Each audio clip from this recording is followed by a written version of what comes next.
have 3 wise women right here, and let's get straight into the questions. The first one, I'm coming to you, Dr. Belinda Ramos. Why do you feel so many of us are not privy to a good education? There's a lot of study involved, and I know many students will go to school and try to work a full-time or a part-time job, but those students are already at a disadvantage compared to those students who are able to go to school and concentrate fully on their studies. So I think ultimately, and there are some people talking about making a college education, at least the first 2 years of college, available to people at no tuition charge. And I think that's a direction that we need to go if we're really talking about accessible education. And then once you get into that environment, there are a whole host of other things to help keep you in that environment. And we maybe can talk about that a little later. But the first thing is provide access. And part of providing access is looking at those financial costs to students who already are ill-equipped to make those monetary kinds of contributions. All right, next question, we're coming to you, Dr. Tamika Sanders. What techniques would you recommend for balance in education?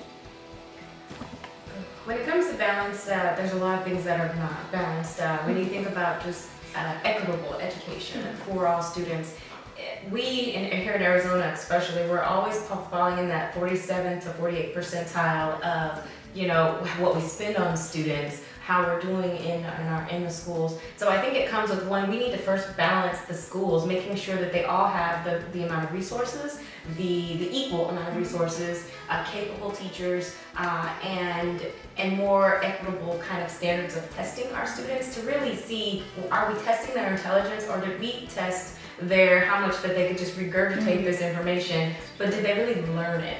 And so it's a huge problem, but it just goes back to first making sure that the schools themselves are, and that we can teach them outside of the school as well. All right, and I have the last question for Laura Bullock. Yes. As the Executive Director of Hope's Crossing, how has the justice system and the educational system failed so many of us? I would first start by saying the justice system continues to fail our community, our members in our community, our youth, in a way that we often don't think about. It's one thing to have mandatory minimums. It's another thing to have, resource officers in our school system, which are off-duty police officers. And so when we merge those two things together, I think that's a dissatisfaction to our community as well as our students. When you bring police and the justice system into our educational system, it takes the focus off of education, and it puts it more in the hands of punitive type scenarios where we're always looking to, if not this, then punish, right? And so when those two things come together, that's really a problem for our community. I have to absolutely agree with you on that, because I think about the role of police officers, Yes. and most times when you think about it, police officers are there to stop you, Yes. to stop you.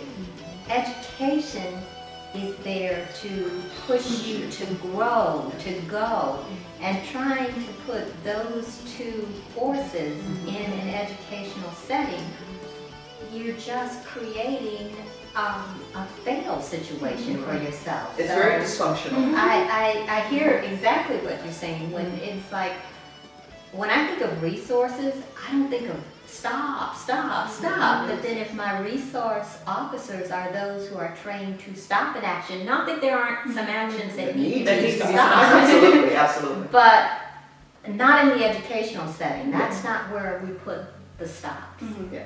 So your point is an excellent one, and it is such a disservice to an educational setting because you are setting them up for failure. Well, I think the other part of to that question, the other answer to that question goes back to when we, as a society, thought that it would be economically in our best interest to create for-profit prison systems.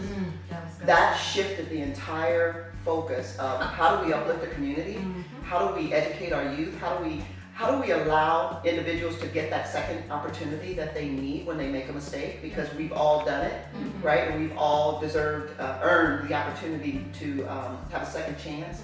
When we made prison systems for-profit organizations that are looking, it's a business. They are looking to make a profit. And how do we do that? And they look at all areas of their business to see where's the best opportunity for me to make a profit. And in this particular situation, it's having beds filled or prison cells filled. And so how do we do that as a business? If we are the executive team in for-profit prison system, we're going to sit at the board table and try to figure out how are we going to earn money? How are we going to generate revenue for ourselves? And so ways we do that is we put people in the bed. And how do we do that? We look at what is our stream, what is our pipeline to that bed, right? And so when we exhaust one pipeline, we look for another. And now we're looking at third grade students, their behaviors, their educational performance, to make decisions around how many prisons do we build in our future.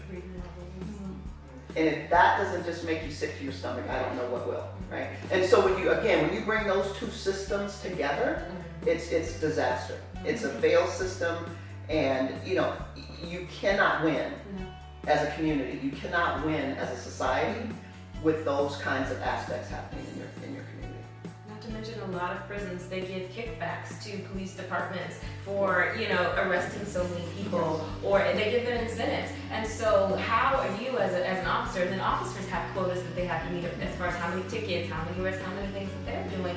It is all being perpetrated on a for-profit system and then the resources that used to be available sometimes in prisons to empower them and make them better when they come out are actually being taken away in a lot of times. So again, you're there just to do the job, and you're there to, again, fill a quota and get someone paid, but then go back into the system and not give you the tools to help you not go back, because they want you to go back. And they're banking on you going back, so then it just keeps continuing.